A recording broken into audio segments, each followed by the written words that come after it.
Welcome, everyone. Thanks so much for being with us here today. We're going to be spending the next 20, 25 minutes or so on a question that I suspect many of you are already fielding in your organizations. If AI can generate just about anything for us today, why do we need to pay for an EA platform? It's a fair question, and we're going to try and answer it as honestly as we can. Today, we have with us Sean Gibson, one of our principal EA researchers here at Ardoq, and Oystein Ellebo, Ardoq's Chief Technology Officer and also AI Engineering Lead. And they're going to take you through the real trade offs when it comes to this question, the hidden costs, and what enterprise grade AI actually requires under the hood. So let's get into it. Quick agenda for today. We'll start off with why AI is making every CIO answer or ask the same question, and then walk through the three paths that EA teams have when looking at the market right now. We'll show you where each one breaks down the trade-offs involved in making that decision and what you're really signing up to choose when you build, what buy actually gets you beyond the obvious. And we'll close with a real customer story of someone who built their own AI-powered EA tool and then ended up buying from Ardoq anyways.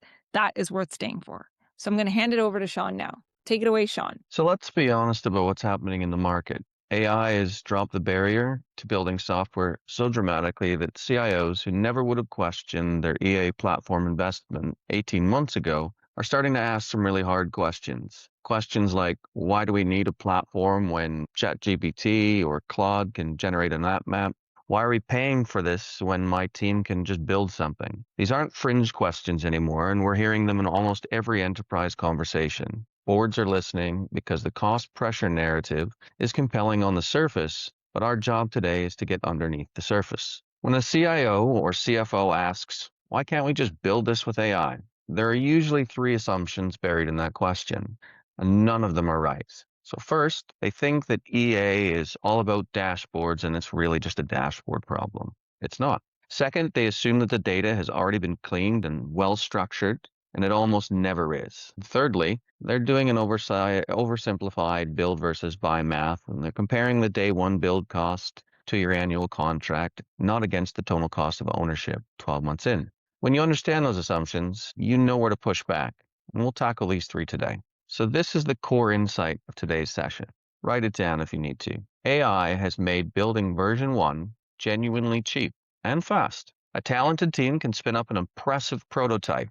Remember that word, prototype, in days. That part is true, and we're not going to pretend otherwise. But AI changes nothing about what it costs to maintain a system of truth at enterprise scale. Data governance, lineage, trust, accuracy at complexity. Those problems don't get easier because you've used AI to build the thing. If anything, they get harder because AI amplifies whatever quality problems you've started with. Prototypes are cheap, production systems aren't. Now I'll pass it over to Oystein. Cool, thank you. Yeah, so what are we seeing enterprise teams actually doing in the market today? Well, there's basically like three distinct paths, right? So path A is to use AI tools like Claude or Cowork on top of existing spreadsheets, right? And that is fast and flexible, but it is fragile. And path B is to build their own EA tool from scratch. Basically, it is do-it-yourself EA or shadow IT. And path C is to buy a purpose-built platform like Ardoq. And each path has trade-offs, so let's dig a bit more into that. So here's basically the honest comparison of the three, right? So path A gets you off the ground quickly. It's low cost and flexible, but it has no persisted architecture model, no auditability, and AI will kind of faithfully amplify whatever bad data you have, whatever bad data you feed it. Path B, that gives you control and customization, but you're now running an internal software product, right?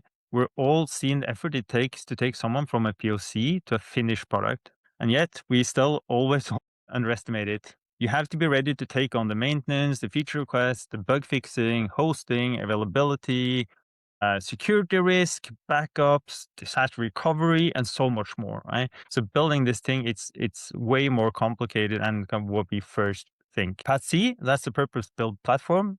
It trades a bit of like this immediate flexibility and being able to tune it exactly to your needs, maybe, for what is more valuable at scale. You get governed data, traceable decisions, enterprise maturity baked in. You get a quality you can trust. The check marks on the right side here, those aren't actually just marketing.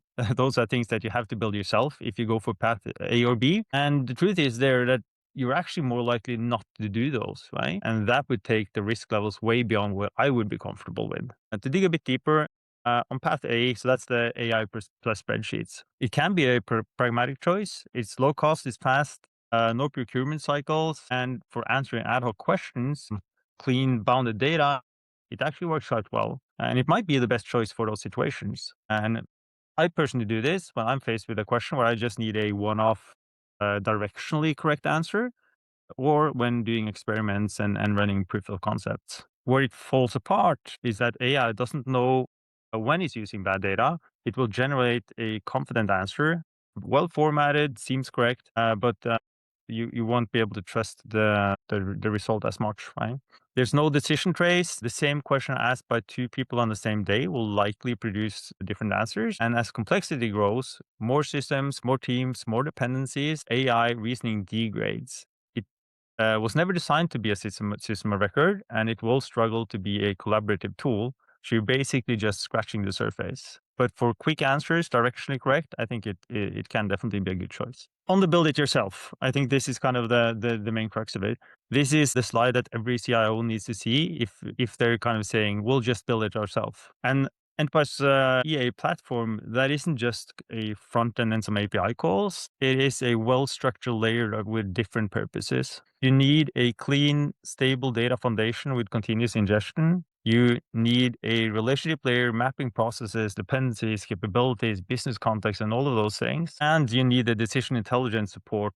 You need to be able to do like scenario modeling, impact analysis, be able to collaborate and trace outputs, right? The do-it-yourself EA, it gets you started on layer 3 here, but without having layer 1 and 2, and that's where it breaks. Because you now own everything. Ardoq had to spend a decade to build these things, and now you suddenly own all of these things yourself.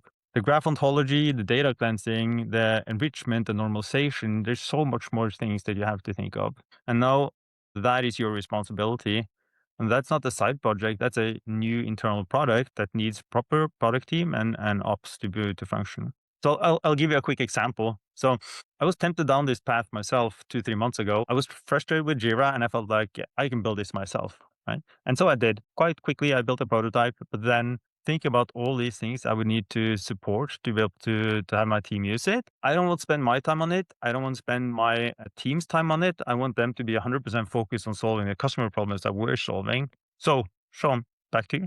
Thank you. So here's a number that should stop the room. AI accuracy on many enterprise reasoning tasks runs at about 80%. Now that sounds fine until you think about how enterprise architecture decisions actually work. They're not based on one fact. In fact, they're based on a chain of facts. If each fact has 80% reliability, then 3 facts chained together will give you a 51% chance of being right. 5 facts, that drops to 33. By the time you get to 10 things, 10 facts, which is not unusual for making meaningful architectural decisions, you're more likely wrong than you are right. And this isn't a theoretical context problem. This is what happens when you ask AI to reason about your application landscape without governed, validated data underneath. Confidence does not equal correctness. So here's the question that matters. Would you sign off on a $5 million transformation decision based on an answer you can't explain or verify? Because that's what you're doing when you take AI output without the decision trace. AI outputs aren't inherently explainable. You can't audit them. You can't challenge them in a board meeting. You can't see whether the data those decisions were based on were current, complete, or correct. What good looks like and what Ardoq builds is strict trust hierarchy. Data lineage, traceable relationships, governed definitions, and outputs you can defend. Quality of data plus quality of retrieval. That's the differentiator. The build path does have a seductive cost profile. Day 1, fast prototype, low spend, tons of excitement. Month 6, you have a fragile system that's hard to maintain, code that you don't understand, output that nobody fully trusts, and an engineering team that didn't sign up to be a permanent enterprise architecture platform team. The buy path looks more expensive on day one, but it compounds. Maintain data, explainable outputs, and a system that scales without constant re-engineering. That's what drives the return on investment over time. The real value isn't what you can do on day one, it's what you can still do in month 6, year 2, when your original builder leaves the company.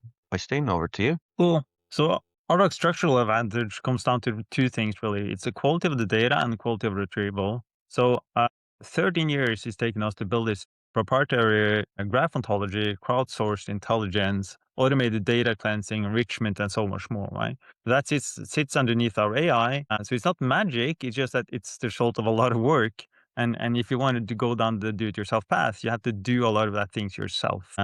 So there's some logos on this slide. Those are some of the world's most complex enterprises, and they trust Ardoq to make those decisions that matter, right? And that is a trust that's earned through quality of data and explainability and not through quick demos. So I want to share a concrete example with you. One of our customers, they went down this build it yourself path and they actually did it quite well. They used AI agents to extract a map of architecture data, they integrated across systems, they built workflows, enabled impact analysis, dependency mapping, and it was quite frankly quite impressive. Then they tried to scale it and things got buggy. Data quality became a constant battle. Non-architects really couldn't use this. Engineering had to babysit it continuously.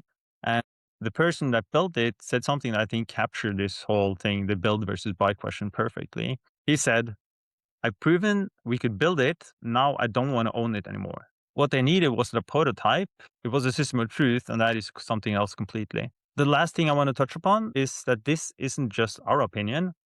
We're seeing validation of this pattern across the market. And here's a couple of examples of this, right? And there's tons more. AI is drastically accelerating software creation, which means the problem of managing, governing, and making decisions about your software estate is getting harder, not easier.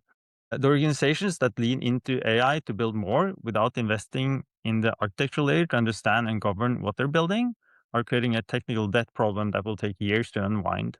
And this is exactly the environment where EA matters more, not less. Over to you, Ash, I guess. Thank you so much, Øystein and Sean, for taking us through this. Really, the last slide is just to say that we think that the organizations that have both will win.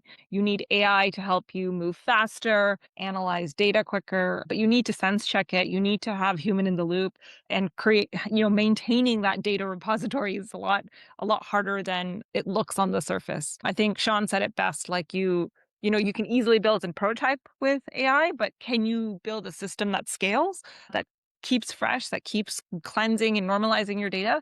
That's a much bigger question. So thank you so much for joining us today. We will have resources linked in the bio and in the links below. But if you also want to learn more, you can take this QR code and book a demo with Ardoq. You can get a custom demo to your specific situation, your needs. We'll talk about customers in your industry that we've supported, and hopefully we can help you on this journey. So thanks so much for being with us today.